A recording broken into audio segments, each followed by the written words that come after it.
So we are talking about rising food prices. And so what are the foods that are more expensive right now?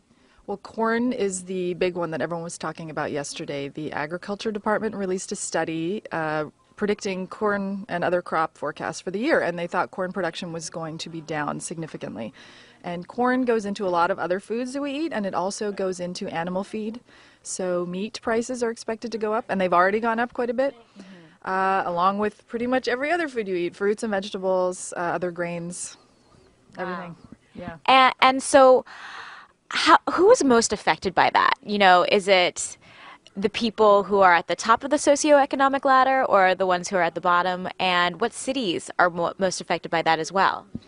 Good questions. I think, as with many problems of this nature, people who tend to be lower down on the economic scale are going to suffer more because they're the ones who are going to really have to stretch to afford to buy the food that they need to eat. And in the United States, that's a big problem. It's also a global problem. There are people in other countries rioting over food prices. Prices of onions have gone up a lot in India, for example.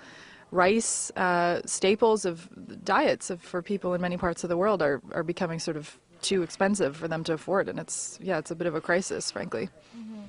So, if you see these prices growing up, you go to the grocery store and all of a sudden you have this huge bill. I mean, what can you do to, not empty your wallet every time you go food shopping?